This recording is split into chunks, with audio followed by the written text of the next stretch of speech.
અલ્પેશ ઠાકોરને દિલ્હીનું તેડું. અલ્પેશ ઠાકોર ધવલસિંહ ઝાલા દિલ્હી જવા રવાના થયા. હાઈકમાન્ડ સાથે નારાજગીને લઈને કરશે ચર્ચા. બપોર બાદ અમદાવાદ ખાતે તેઓ પ્રેસ કોન્ફરન્સ કરશે. મહત્વપૂર્ણ સમાચાર, અલ્પેશ ઠાકોરને દિલ્હીનું તેડું આવ્યું છે. અલ્પેશ ઠાકોર નારાજ થવાના સમાચાર મળતા જ હાઈકમાન્ડ પણ જાણે કે ટેન્શનમાં હોય તે રીતે તેમને દિલ્હીનું તેડું મોકલી દે છે.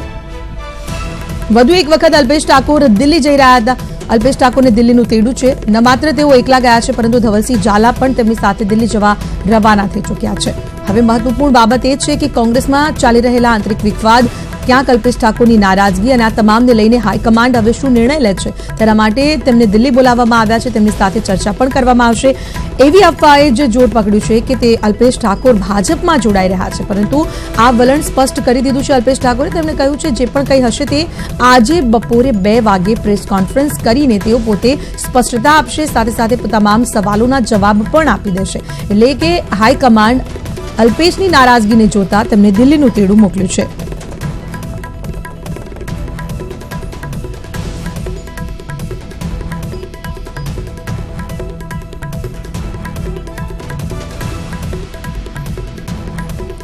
મહત્વપૂર્ણ સમાચાર, હાઈકમાન્ડ સાથે નારાજગીને લઈને ચર્ચા વિચારણા કરવામાં આવશે.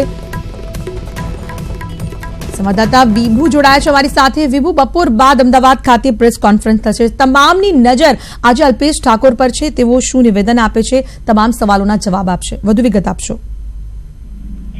જી ખ્યાતિ, અલ્પેશ ઠાકોર છે ગઈકાલે નારાજગી અને ભાજપમાં જવાની જે વાતોની અડકળો ચાલી રહી હતી, ત્યારબાદ તેઓએ પત્રકાર પરિષદમાં પણ એવું કીધું હતું કે તેઓ ભાજપમાં જોડાવાની જે વાત છે તે પાયા વિહોણી છે. પરંતુ ત્યારે નારાજગી થઈ અને ત્યારબાદ બેઠકોનો દોર શરૂ થયો હતો ઠાકોર સેનાઓ સાથે, અને ત્યારે જ હાઈકમાન્ડનો પણ ફોન આવી ગયો હતો. અલ્પેશ ઠાકોરને દિલ્હી બોલાવ્યા હતા, પરંતુ ગઈકાલે રાત સુધીમાં તેઓ જવાના હતા. ગઈકાલે રાત સુધીમાં જઈ ન શક્યા, એટલે કે આજે વહેલી સવારે અમદાવાદ એરપોર્ટથી દિલ્હી જવા અલ્પેશ ઠાકોર અને ધવલસિંહ ઝાલા છે એ બંને ધારાસભ્યો અત્યારે દિલ્હી જવા માટે રવાના થયા છે. દિલ્હીમાં અલ્પેશ ઠાકોર છે હાઈકમાન્ડ સાથે બેઠક કરશે અને જે નારાજગી છે નારાજગી દૂર કરવાના હાઈકમાન્ડ પણ પ્રયાસ કરશે. જી આભાર વિભુ, આપનું તમામ માહિતી બદલ.